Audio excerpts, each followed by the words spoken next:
Mr. Speaker, just to recap, as we've heard, Christ College is one of the oldest schools in New Zealand. It was established to provide education to sons of settlers of the Church of England colony of Christchurch.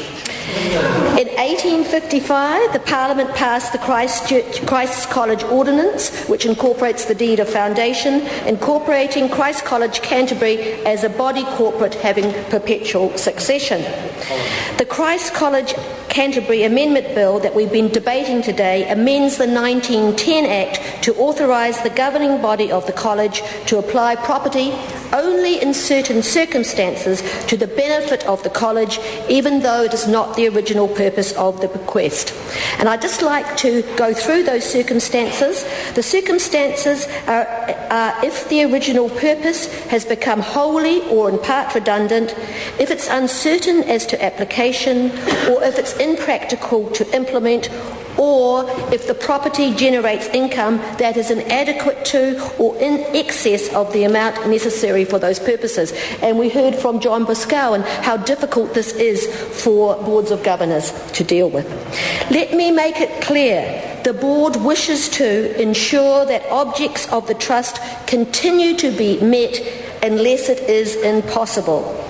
We've heard tonight that many bequests can no longer be used effectively for the original purposes, and the interesting and most common example given by the college is a bequest by an old boy to make sure that left-handed guns were available for cadets in training.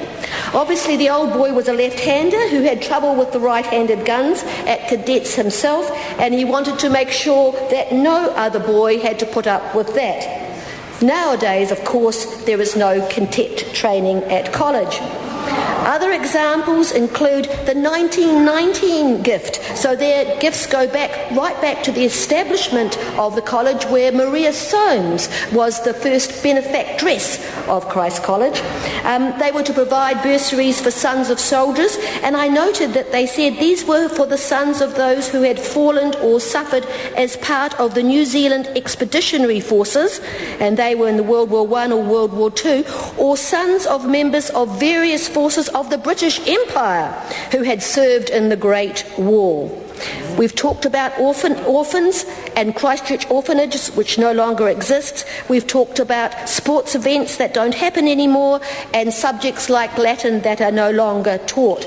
It has become virtually impossible to meet the criteria of many of these funds. He was left-handed. In the trust, where there is too little or too much money stipulated, the board would like to have the power to adjust these figures so that purposeful scholarships as close as possible to the original may be awarded.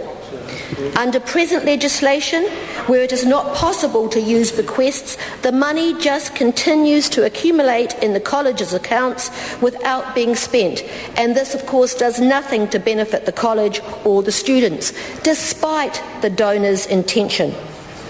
Several speakers tonight have sought additional safeguards in the management of these requests.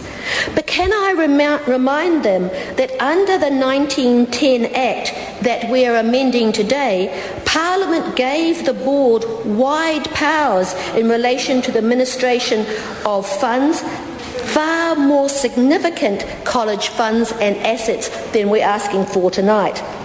In that debate in 1910, the Honourable Mr Jones said that he hoped that the gentlemen entrusted with the charge of these endowments would realise the responsibility that rested on them. 100 years on, we can see that Parliament's trust has been well rewarded. The gentlemen of the board have governed prudently and well, and the college has prospered. Today, a century later, I ask for similar support from this Parliament, and this time I believe that there's even more reason to trust the governing body with a far lesser responsibility.